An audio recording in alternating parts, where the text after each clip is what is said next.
Sexual abstinence refers to the delay or complete avoidance of some or all sexual activities.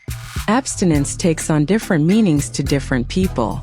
However, as a form of contraception, it is the complete avoidance of any sexual behaviors that could potentially introduce semen into the vagina. Abstinence as a contraceptive works when a conscious and deliberate decision is made not to have penetrative sexual intercourse. To stick to this, you must remember why you chose to abstain and the potential consequences of having unprotected sex. You could also avoid situations where it might be hard to stick to your decision. Abstinence is categorized into primary, secondary, or periodic. Primary abstinence is practiced by someone who has never been sexually active and delays some or all sexual behaviors. Secondary abstinence is practiced when someone who has previously been sexually active decides to delay or avoid all or some sexual behaviors. Periodic abstinence is the act of avoiding penetrative sexual intercourse during fertile days of the monthly cycle to avoid getting pregnant. There are different ways of being intimate with your partner without engaging in penetrative vaginal intercourse. This is known as outercourse and includes activities like kissing, touching, massages, mutual masturbation, and other forms of non-penetrative sex. If you decide to have non-vaginal forms of sex, you should use condoms to prevent STI transmission.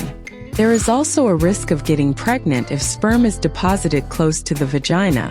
When practicing periodic abstinence, outercourse can be used in combination with fertility awareness methods. When vaginal sex is completely avoided, abstinence is the only contraception that is 100% effective at preventing pregnancy.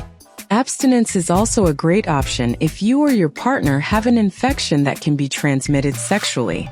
The advantages of abstinence are that it is completely free with no side effects. It may be suitable in cases where access to other contraception options is limited, or when factors like religion do not allow the use of other forms of contraception. In addition, exploring other intimacy options allows you to get creative in how you experience intimacy with your partner and improve the quality of your relationship. Although there isn't one ideal way to practice abstinence, it can be practiced effectively by finding a support system and someone with whom you can talk about your decision freely. The downside of abstinence is that it requires self-control and a frank discussion with your partner to ensure you stick to the plan and know each other's limits. Abstinence can only prevent STIs that are transmitted during penis and vagina sex. To avoid contracting STIs orally, anally, or through skin-to-skin contact, it is advisable to use barrier methods like dental dams and condoms. Learn more about abstinence and other contraceptive methods by visiting findmymethod.org.